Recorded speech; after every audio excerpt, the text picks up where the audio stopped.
Hi, I'm Sarah Cowgill, along with Graham Noble, Joe Schaefer, Jim Fight, Dave Patterson. And this is the Conservative Five, Liberty Nation's online TV news program. On today's episode, Take It to the Limit, we wrap up the results of the first national caucus in Goodbye, Iowa. Take a look at the about face of one progressive politician in Fetterman Feels the Funk, and welcome to the next go-around in Hello, New Hampshire. And we are back at it again in Just for Fun, volume 44. All this and more coming up in this edition of the Conservative Five. Come on, boy!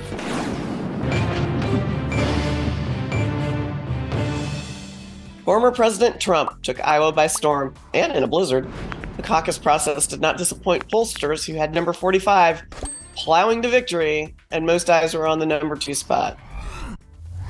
Ron DeSantis came in a distant second, followed by Nikki Haley. Graham, everyone called Iowa for Trump, but it's the runners up that have the tongue wagging. Did DeSantis and Haley perform as well as expected? Well, Sarah, I would say that Nikki Haley probably underperformed given the hype that surrounded her campaign, and she was supposedly surging and she was catching up with Trump. And DeSantis, I guess, from that point of view, I mean, from the time that he announced that he was running for president, Ron DeSantis is most definitely underperformed if you compare him to Trump. I guess a lot of people assumed that he was the ultimate alternative to Trump. But if you look at Iowa, I mean, you can't debate the fact that Trump's victory there was emphatic, dominating. He won 98 of the 99 counties. And the one that he didn't win, Haley actually won by, I believe, 1 vote. Of those 99 counties in Iowa, Haley placed second to Trump in 20 of them. And Ron DeSantis placed second in all the rest but one, and in one county, Ramaswamy placed second. So I think overall you got to say that Haley did not perform to expectations there, I would say. And compared to Nikki Haley, DeSantis did actually overperform. And Haley, I think, in both New Hampshire and obviously for obvious reasons in South Carolina, she has got to place, I believe she will place a strong second in both of those states. If she doesn't, then she probably at that point needs to look at her viability going forward after that. But Graham, Nikki Haley said that this is a 2-person race in her speech. Well, clearly it's not. She's just not one of those people. Well, yeah, I think it's just no, she is. I think she's see, I look at it from a different perspective. I think she's not counting Trump. I think she's saying this is a race between her and DeSantis. They're just taking for granted that like it's a race for second, not a race for first. Is basically how I interpreted that. It's 2-person race for second place between Haley and DeSantis, because I think that pretty much anybody other than the candidates, their campaign teams, and maybe like a small knot of true believers for them, everybody else in the country who doesn't eat, sleep, breathe politics 24/7, it just assumes, takes for granted that this is going to be a Trump versus Biden general election. Yeah, I think this is bad news because from a PR standpoint, running for second in a presidential election looks ridiculous. It looks like you're already weak and you can't make a decision. So the Republicans, I think, are making a huge mistake here by not just plowing through and getting on board with somebody. The running for second is ridiculous, I think. Anyway, that's what I think. Imagine deliver a speech that way, saying, yes, we're running for second spot. History will show us that we were second. First loser. We were the losers. First loser. As the legend of Ricky Bobby tells us, if you ain't first, you're last. Okay, yeah, I get that. Okay, Jim, as long as you're going to go down that path. What? Not that Iowans are Ricky Bobbies, but I mean, no, they're not. I love the state. I love the people. They're smarter than most people give us credit for. What were the issues that drove Iowans to the gatherings, the caucus, It was below zero. There was a blizzard. It was like 20 below zero. And man, they showed up and they voted. So what are those issues, those top issues that drove Iowans to the polls? Well, I mean, when we talk issues for Iowans, a lot of times we're talking about the social issues like, the LGBTQ and the transgender stuff and all that drama. Abortion is a big issue in Iowa. But you can't discount the Trump campaign's focus on explaining the caucus and explaining how people could participate in the caucus and then urging people to get out despite the weather to do so. But ultimately, I think it comes down first and foremost to loyalty to Trump. It's and more than just mad. loyalty. Huh? They're still mad, I guess. Oh, yeah. And I was going to say more on that, more than just a basic loyalty to Trump. I think there's sort of an extra layer of like fired up devotion in spite of everything that the left is throwing at Trump. Right. NPR had this 5 takeaways from the Iowa caucus article. And it always cracks me up when kind of left-leaning outlets or very left-leaning outlets do these kind of things. On some successes. Yeah, and they post this stuff like it's some kind of surprise. And I'll quote, their number one takeaway was, Republicans have been saying they're still with Trump. Believe them. And it's, well, yeah, that's common sense. Did you not? Why are you? If you look at some of those exit entrance polls from, I think it was from NBC and CNN, when you dive deeper into numbers, you see some interesting things. Not only the fact that immigration, economy were the 2 top issues for voters in both of those polls. When you see that the separation of age demographics as well, you saw that Trump really captured most of the 65-plus-year-old voters, but Ramaswamy captured a lot of the younger voters, 18 to 24, and I think also 25 to 32. And then also, if you look at the issue of foreign policy, which wasn't a key thing for voters, but a lot of the voters who emphasized foreign policy, they went to support Nikki Haley of all people. So I find that interesting where, a lot of people, they supported Trump for the economy, but they supported Haley for foreign policy for whatever reason. And then they supported DeSantis on the abortion issue. So you see a lot of dichotomy between these candidates and voters' preferences and top issues. Andrew, I don't think there should be any surprise about the fact that on foreign policy, they would defer to Nikki Haley. She was ambassador to the United Nations. She acquitted herself reasonably well there. And the great majority of folks will say, let's see, UN, foreign policy, Nikki Haley. It's just that simple. They're connecting dots. They're not doing anything more intellectually clever than just that. No, but here's the thing, though. If you're an Iowa voter and you are adamantly in support of Trump, there's no chance in hell that you would want to support Nikki Haley, who's for the interventionist foreign policy, for perpetually supporting Ukraine as if she were running for president of Ukraine. So I don't see. I disagree with Mr. Patterson on that issue, and also her record as UN ambassador. What has she really achieved? I think Ramaswamy is absolutely correct that just because you had a stint as a cup of coffee stint in the UN, it doesn't actually mean that you are a foreign policy expert. What makes sure thinking, Andrew, you had way too much coffee today. I did. I had a black dark coffee. I'm going to throw something in about Iowa because I believe that Please do. Certainly the weather. Well, if you look at the overall turnout for the Iowa caucuses, it was actually down significantly from 2020. And of course, terrible weather, Arctic, polar vortex or whatever it was and all that.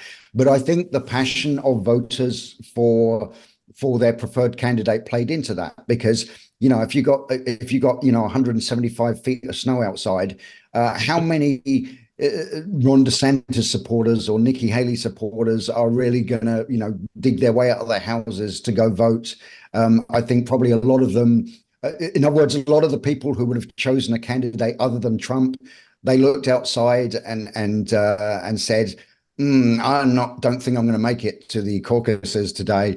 But Trump voters were out there with their shovels and their snowplows, and they're like, nothing is stopping me getting to the caucus. Well, no, I have a question. Trump voters probably have livestock, and when you have livestock, you go out. It doesn't matter if you got 12 feet of snow outside. You go out and you're on it. I mean, this is nothing new for Iowa. It's colder and crap, but people are pretty into the caucus situation. If civilization had collapsed and the Iowa caucuses were still going on, It would have been the Trump supporters in their Mad Max vehicles driving down the road.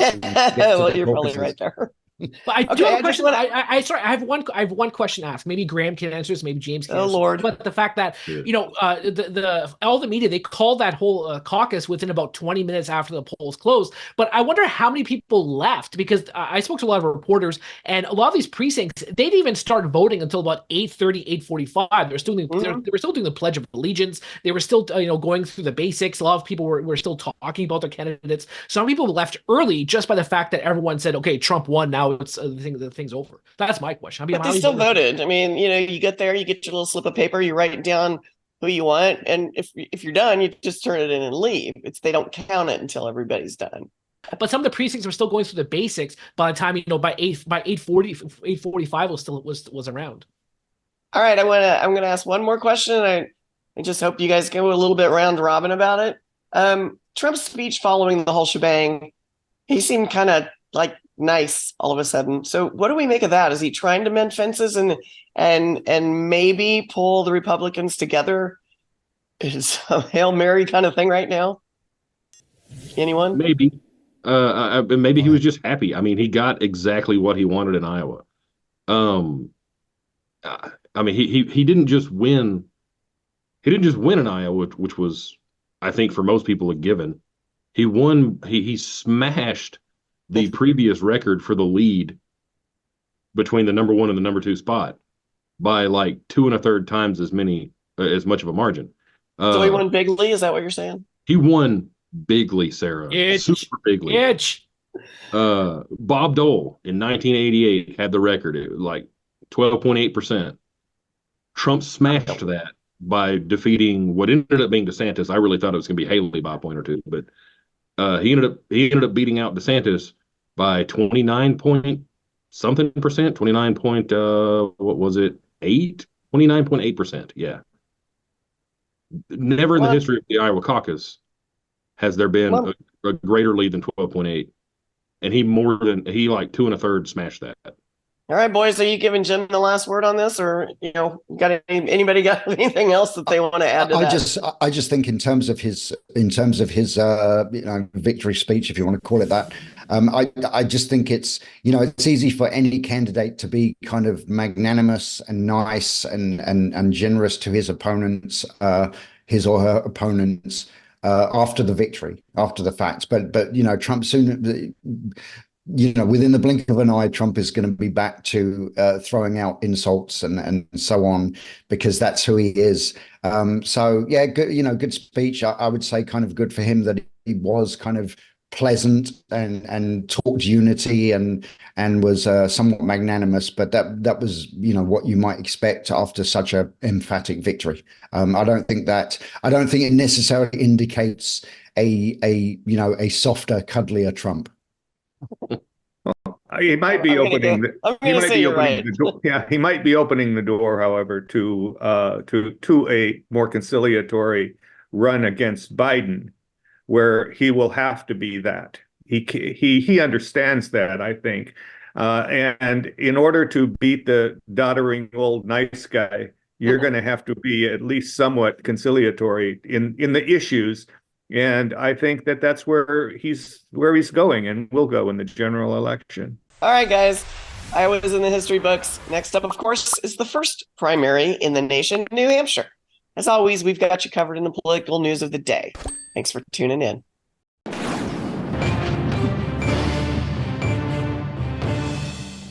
The Democratic Party nearly propped up Senate candidate John Fetterman on his near-death bed to retain power. Fetterman was victorious, but clearly in very poor health. That mattered to no one, including his wife, apparently, in the DNC. Nope, he's good to go. He's good to go. Fast forward 2 years. Fetterman is feeling better, looking healthy, and regaining his sass. And thinks everyone is out to get him. Andrew, you and I have talked about Fetterman here and there, just randomly. However, did he make so many people mad? Well, this summer, in a world where drooling 90-year-old politicians have no idea what the legislation says and are told how to vote, comes a cognitively impaired politician who becomes a senator and repairs his brain and his politics Coming soon to a theater near you, the feel-good story of the year, John Fetterman, the born-again conservative, starring Will Smith as Senator Fetterman and Joe Biden as Donald Trump because he forgot who he was. Good night, everybody. But in all seriousness, this has been my favorite underreported story in recent months, as Sarah alluded to.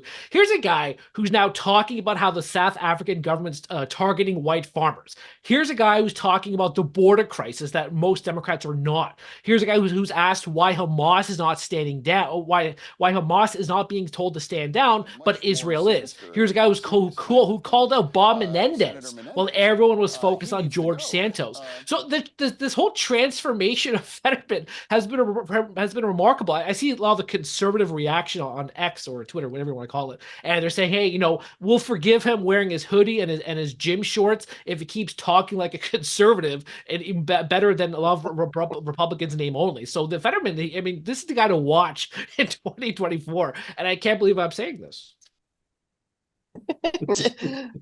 Jim, he recently made a pretty bold statement, and I'm going to quote him here. There are ones that are rooting for another blood clot. They have both now been wishing that I die. End quote. Is he right or a little paranoid? Well, maybe a little bit of both, but he's definitely right. As Andrew pointed out, a lot of folks on the right see him as a sort of like in his epic movie trailer guy voice, the born again conservative. The thing is, yeah, there are some folks on the right that are give the whole like, I wish he'd just throw another clot and die already. You're going to get that on both sides, which is interesting because usually that sort of dehumanizing, the ends always justify the means when you're, the holy crusader fighting the evil monster on the other side. That's more of a progressive left-wing ideology kind of thing. In the last 4 years or so, 5 years maybe, you've really been seeing that more from people that are like, from people who call themselves conservatives. They get to that kind of what to me strikes me as very left-wing mindset, even though they're still right of center on the issues. So I'm sure he is hearing it from the right some, but really it's the left right now.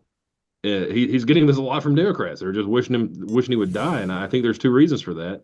One, it's their default mindset, so it's kind of the go-to. But two, like, he was their guy. Like, he was supposed to be this great progressive messiah, assuming he survived. And he did. He survived. He did. He's back and better than ever. He's back, tan, rested, and ready. But yeah, no doubt. But no, he was their guy, so they feel betrayed now. So I mean, that only like intensifies the evil of his backing, Israel and white people in South Africa. How dare he? Are his policies changing, Graham, or is this just something that he's actually able to speak out? And maybe this has always been what he's have in his little political brain. I don't know. Well, I hate to use this tired cliche, but at the end of the day, it really comes down to how they vote, not what they're saying in public about any issues. It comes down to which way do they vote when the rubber hits the road, if you like. I personally never wished John Fetterman any ill. I believed it was ridiculous that he continued to run for office after his stroke, and he clearly wasn't physically or mentally capable of fulfilling any kind of role at that time. That's how I thought. And I thought what he should have been doing is going home and recovering and getting well rather than running for office. So that was my view of him. Now, I mean, and even today, I don't wish the man any harm, even though I know that he's probably almost never going to vote the way that I, from a personal political point of view, would like him to vote. But I do admire the fact that, because on the left, Republicans will often rebel against the party line, but Democrats rarely do. They are very much kind of a monolithic party where everybody toes the line. And so, and a couple of them that speak out and then they get cast out, like, Kirsten Sinema and people like this. But I just admire the guy for the fact that on certain issues he is saying what needs to be said, and he's saying it as a Democrat, and that's very surprising because he must have known what this would do to him, in terms of the support from his own party. So I mean, like I said, at the end of the day, will he really? Well, this isn't unusual. I mean, I've seen it happen Republicans. before. I don't know, but good for him for speaking out on certain important issues. Yeah, I don't want to put anything of what I think into John Fetterman's mind, such as it is. But I think you also have to realize that he's been through a lot of medical issues that are normally debilitating. So whatever he said early on, can you put any more stock in it than what he says now? I think that if anything, this medical problems that he's had may have just simply cleared him a little bit closer to common sense, because what he has said are common sense, thoughtful things. And I mean, nobody's going to go to John Fetterman for sartorial advice. So, are you sure? I'm pretty confident about this. And then you have to ask yourself, well, how did John Fetterman get there to begin with?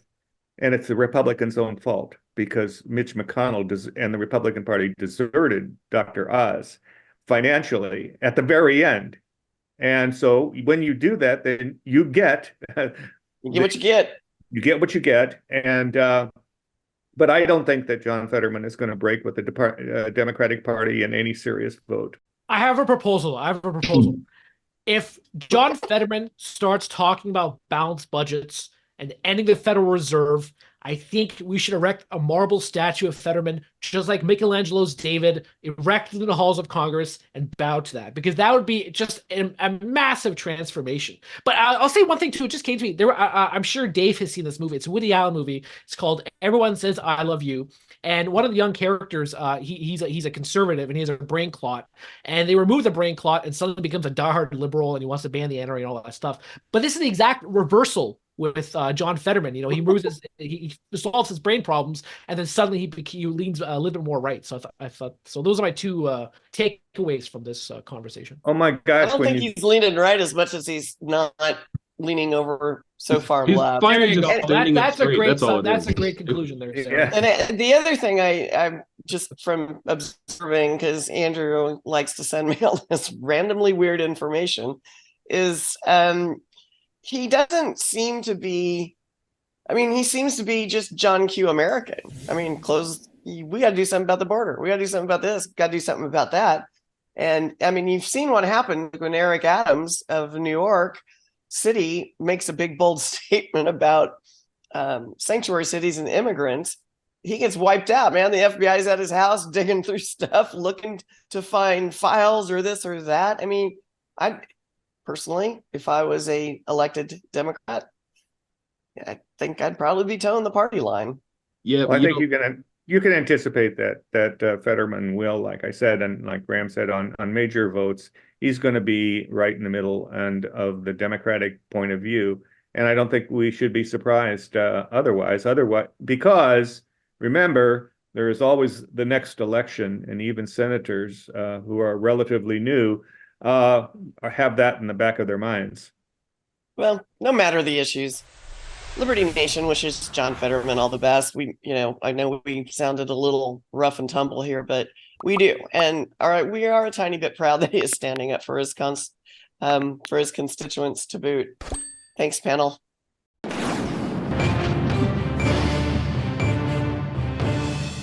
Iowa is finally getting its long winter's nap. Candidates have packed it up and are heading to New Hampshire for the first in the nation primary.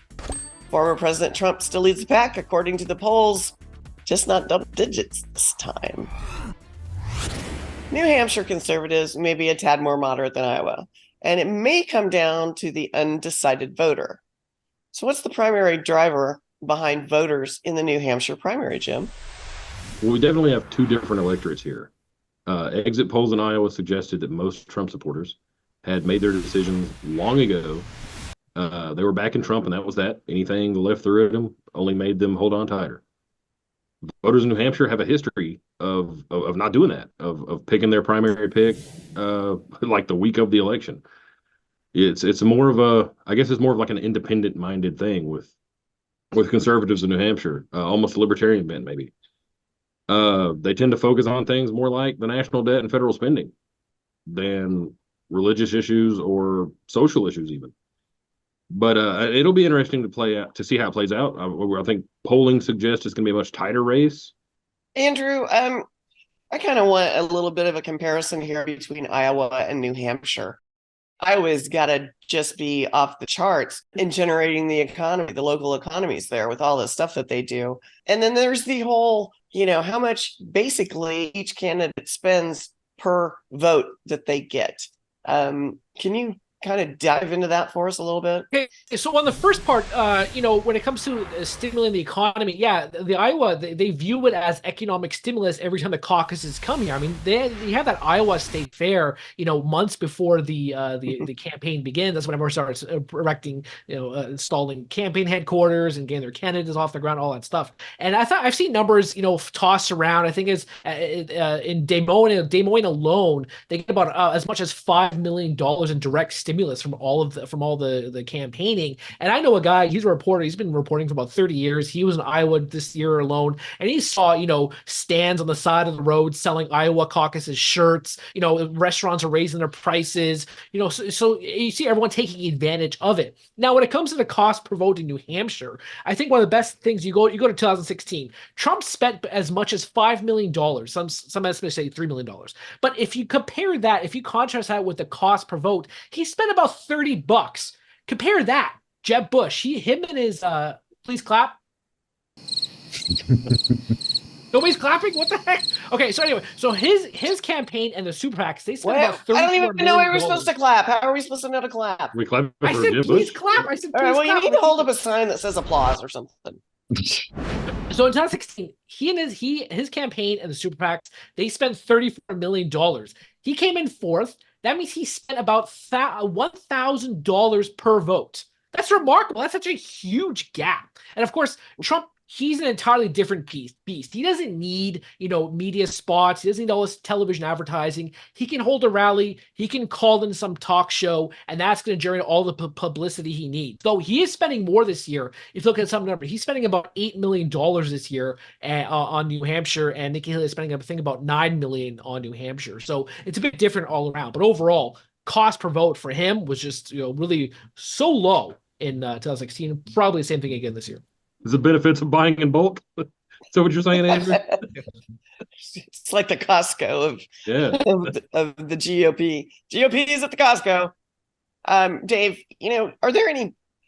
is there any potential upsets that are going to happen in New Hampshire? I mean, do we really think that somebody else could win it? I don't think so. I think that you're not going to see any big upsets. Right now it looks like the only real race is between Nikki Haley and Ron DeSantis.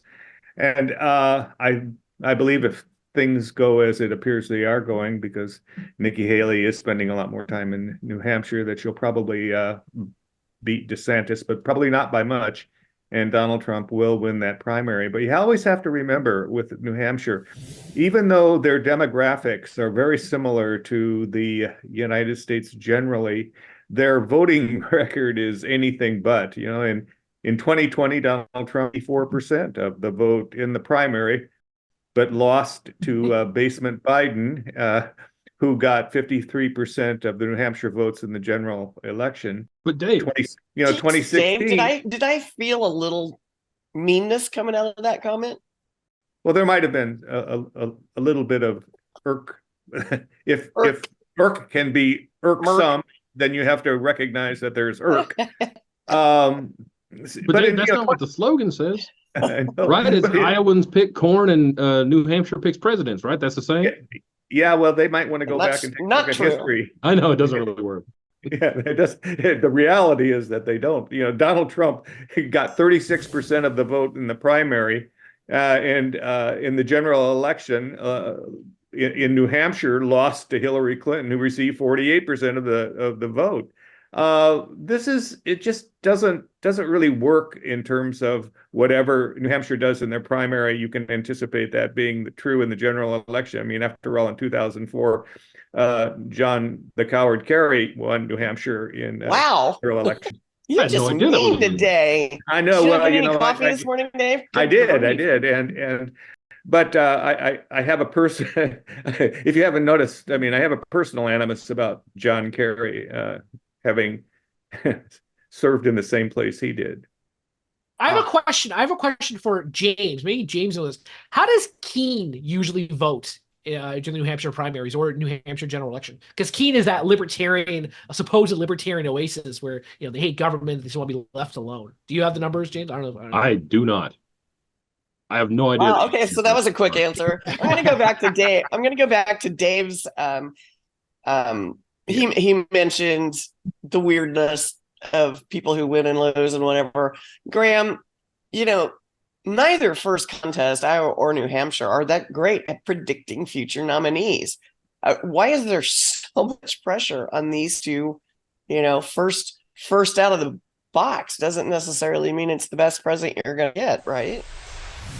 Yeah, it is interesting because it's about how many delegates you get, and all together, and you have to cross the finish line in so many delegates. There are 2,284 pledged GOP delegates in total. That's across the whole country, and of course in Iowa, you have Iowa has 40 delegates. Trump was awarded half of those, 20 of them. And in New Hampshire, you've got, less than that, I believe. New Hampshire is 22 delegates. So, in the grand scheme of things, neither of these states really should count for much. I think it's just psychological, really. They're the first in the nation caucuses, the first in the nation primary. Everyone kind of wants to set some kind of like that we're setting the tone going forward. And, you got after South Carolina, we've got there's a couple other primaries, but then the big test is going to be March 5th, Super Tuesday. You got 15 states and of course American Samoa, very important, that will be going to the polls. And those 15 states include California, Texas, and North Carolina, a combined 404 delegates, just those three states. So I think by March 5th, by the end of the day on March 5th, this whole primary race is probably going to be over, but it will be interesting, whether Nikki Haley can carry on or not. Depends on, I think, how she does, not in South Carolina. I don't think that really counts, but how she does in New Hampshire, because that's the one place that she has the strongest chance of really performing really well. And possibly that's the only state in which she actually has a realistic chance of beating Trump. I don't think she will, but she needs to really give him a run for his money. And if he dominates New Hampshire like he dominated Iowa, I think Nikki Haley needs to seriously consider whether or not she's wasting her time and everyone else's by even continuing. If I say one, as of this morning, I saw two polls that showed Trump leading Nikki Haley by 14 points in New Hampshire. Mm-hmm. I think I've seen those polls as well, but there are also polls out there that show them virtually neck and neck. I tend to think those polls, like, I don't know where they're getting those numbers really, but I think she seems to be pretty popular. You have to remember that Iowa and New Hampshire are not winner-take-all states, and the delegates are proportionally assigned. South Carolina, on the other hand, is a winner-take-all. Yeah, that's why when in 2000 that McCain was all excited about winning New Hampshire, but Bush took South Carolina, and that ended the campaign for the McCain crowd. I remember it well. To kind of piggyback, I was there in California when it all came down. To kind of piggyback on Graham's idea about it being more of a mental thing, I think that really, to really answer the original question of like, why are they so important? What happened after Iowa? We had Asa Hutchinson dropped out. Well, he wasn't going to win, but now he can't win because he's no longer playing. Christie dropped out right before. Well, he wasn't going to win, but now he can't win because he isn't playing. So when you clear, when you clear Iowa, you clear New Hampshire, and in this specific case, because of Nikki Haley, you clear South Carolina. How many contenders are there going to be left? That's the important thing. That's why they really, that's why they're important, is because if you've got you got half a dozen people running, and then you clear a caucus and 2 primaries, and you're down by half, that's significant. And remember, Jim, that when Vivek Ramaswamy dropped out, he immediately supported Trump. And there are going to be portions of both DeSantis and Nikki Haley's friends who will do the same thing. So whoever drops out, the last person standing is going to have a rough road to hoe. Yeah, that's true. Sorry, I have breaking news right now. Sorry, Sarah, I have breaking news right now. Hold on, sorry. Guys, breaking news. Fox News just called South Carolina primary. That wouldn't surprise me. Spoken like a true Canadian. As if Fox News would ever prematurely call a race. Come on. Yeah, no, ever, never.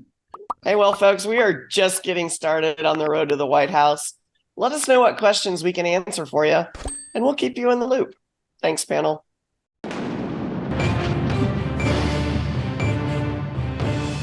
Back by popular demand. It's just for fun.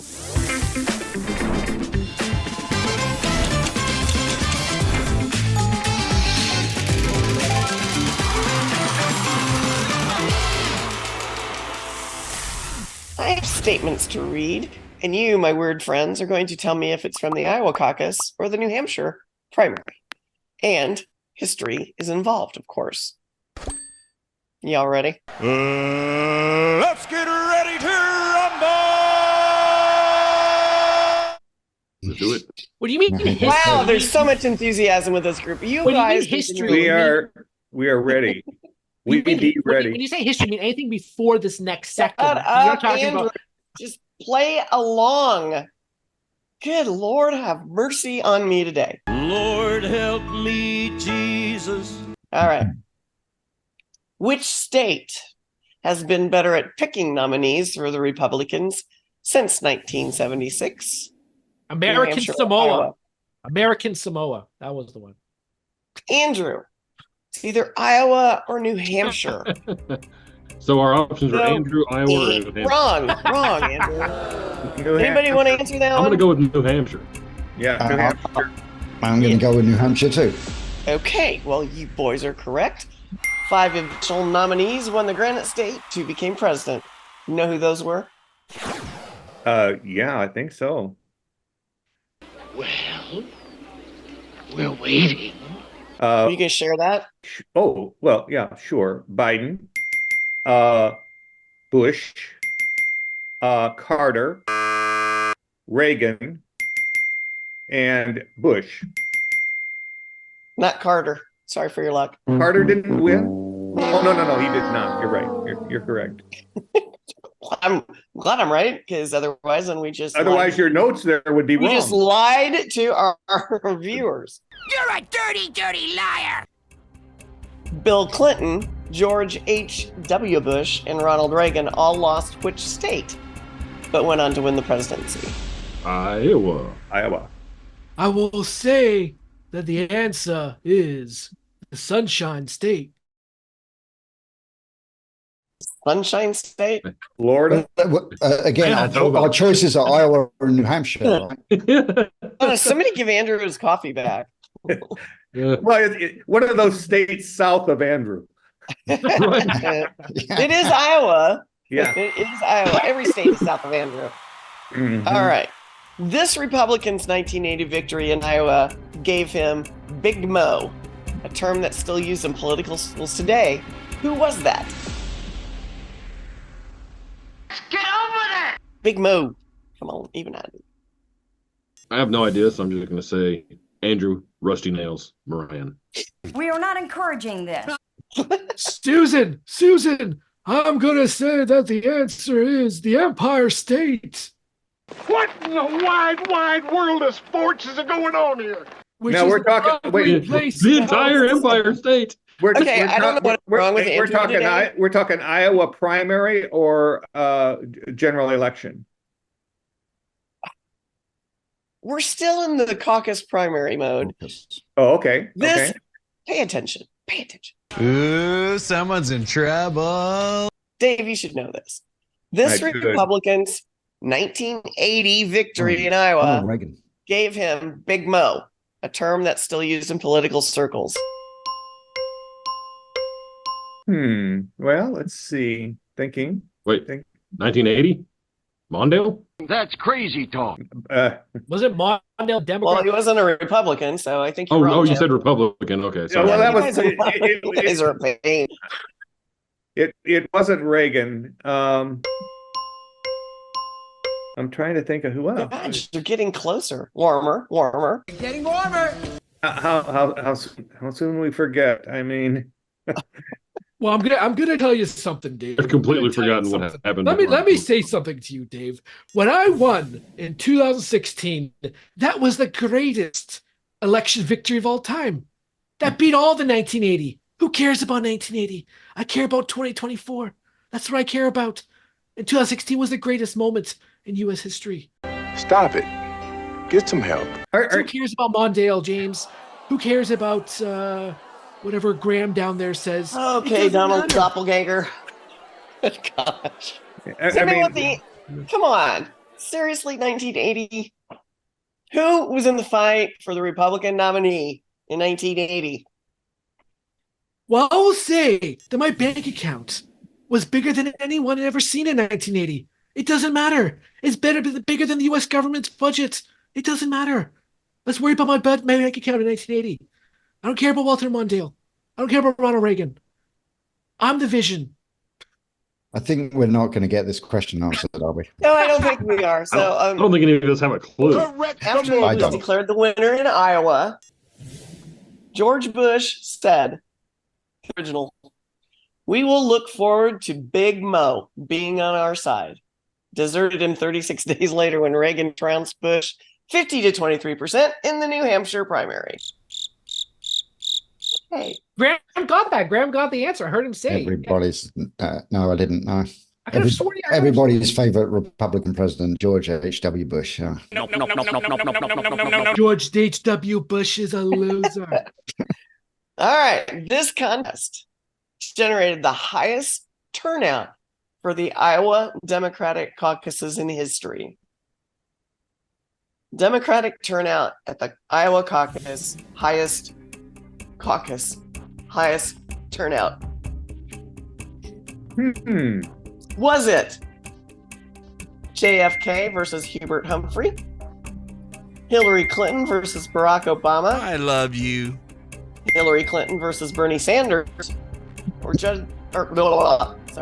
You've been doing this all night. George McGovern versus Edwin Muskie? I'm going to go for Clinton versus Obama. Clinton versus Obama. I agree. I'll say Clinton versus Sanders. And I'm Ding, going ding, to say, ding, it's Clinton I'm gonna versus say that Obama. Hillary Clinton was a terrible candidate and Barack Obama should have never been president because you're Republican under John McCain. Let him become president. And I think he was the worst in U.S. history next to Joe Biden. Just ignore him. Yeah, right. Okay, so here's a sidebar on that. Just a little trivia FYI. Get on with it. Edwin Muskie burst into tears after the caucus was over in 1972 because he thought somebody had misaligned their nasty comments to his wife, and he started crying. There's no crying in baseball. You got to know that anyway. But he did that at Sidebar on your sidebar, Sarah. That guy's named after a fish. but that didn't that take place though in a town hall in Maine? No, I don't think so. You don't think so? No. Oh, okay. I award you no points, and may God have mercy on your soul. I think he had all sorts of interesting Sarah. problems that he had to go through, but Sarah, I remember that event very well. After that event, we called him Baby Muskie. All those tears were just coming down. I even saw it roll down his leg. It was that amazing. Stop it, please, I beg you! This candidate received 5% of the vote in New Hampshire's 1984 Democratic primary. Was it Jimmy Carter, Walter Mondale, Ronald Reagan, or Ralph Nader? Well, Ronald Reagan will be impressive if he got the Democrat vote. I am the smart. It would Ralph have been Nader. I'm going to say Ralph Ralph Nader. Nader. It was Ronald Reagan. S-M-R-T. I mean S-M-A-R-R-T. Okay, guys. I know all of you know as much trivia as I know about ins and outs, Iowa, New Hampshire. Hey, Dave, you got anything you want to ask? And let's see if we can answer your question. I wash my hands of the entire affair. Well, in the Democratic primary in New Hampshire in 1988, the winner was later announced as one of the greatest tank drivers ever. Who would that be? Michael Dukakis. Yes! Yes! Yes! You got it, Andrew. To call him Dickie Dukakis. That's what we The call far him. more important question here is, was he in fact the greatest tank driver ever before he won the New Hampshire primary? Or did he become the greatest tank driver ever after that election? You must ask the right questions. I can do some things he didn't go on. Was he driving the tank before, or was he driving the tank in ads after? It was afterwards, right? It was after. It was afterwards, yeah. And Wow, I have a question. I just remember how stupid it was. I have a follow-up. I have a follow-up question. Was he envisioning running down CNN anchor Bernard Shaw as he was driving that tank?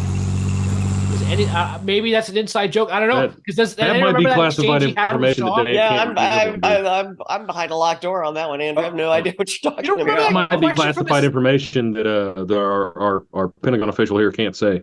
That's classified.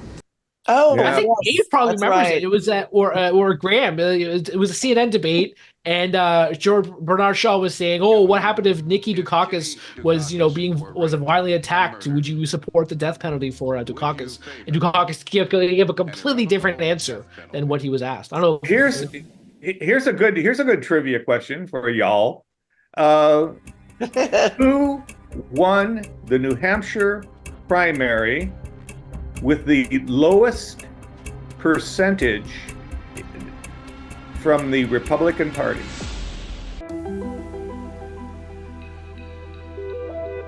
I'll take it that that's silence. I'm going to say HW. No. Patrick J. Buchanan.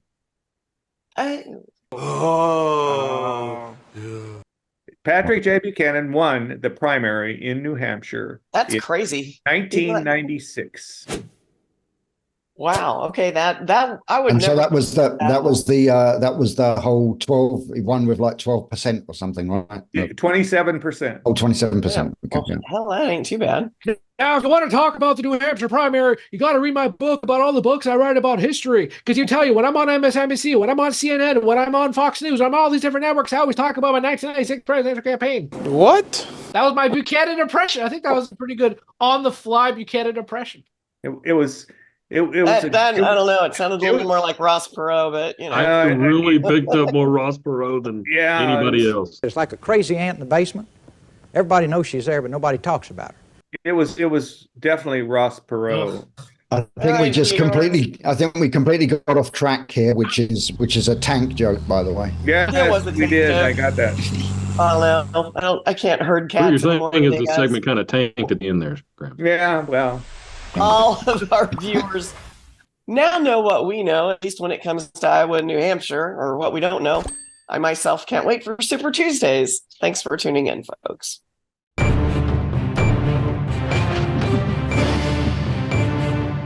That's it for our Conservative 5 panel today.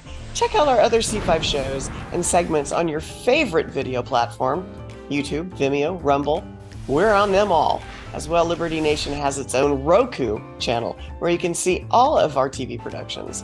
I'm your host, Sarah Cowgill. Thanks for joining us today for Free Thinking, Free Speech, LibertyNation.com.